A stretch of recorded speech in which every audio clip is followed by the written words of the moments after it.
It's not every day that you get an up close and personal look at a mountain lion's claw right there, or even check this out, tooth, and then look at this huge paw, right? But this was not a typical day for Bernalillo County Animal Services responders. Actually, it was a first for the local department. Julie Frendak spoke to the department about the unlikely and really abnormal discovery on our New Mexico roads, Julie. I mean, you usually can't spot any large cats at the county facility. Yeah, definitely not, Tessa. The county usually sticks to just adoptable pets. But last week, the State Department of Game and Fish asked responders to step in and recover a mountain lion in the East Mountains. It was a first and not something they want to see more of.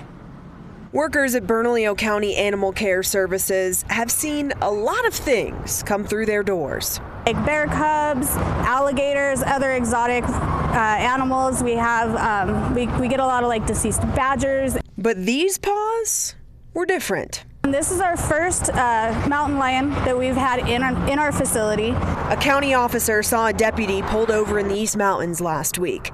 Then they saw why they were pulled over. I was told that it's possible that it was still a juvenile, but it was still like larger than most of the dogs that we get in here.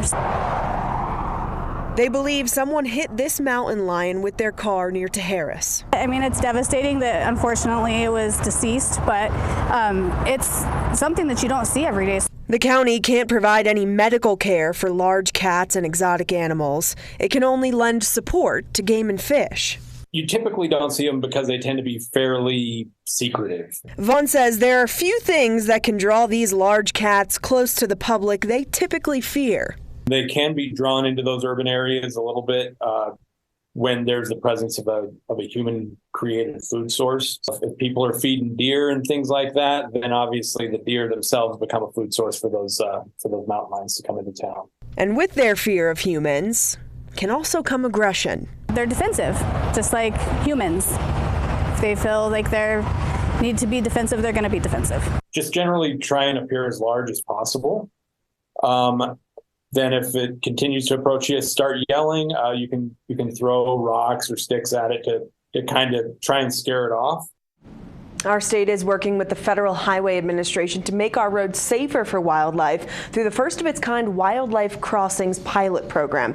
It will allow New Mexico to create wildlife crossings over or below busy roads in order to protect wildlife and drivers. You're seeing one example that we have here in the metro over Paseo del Norte, but the plan is to add more of those, again, either above or below the road. The U.S. Department of Transportation already put aside more than $100 million to help states with this. Tessa?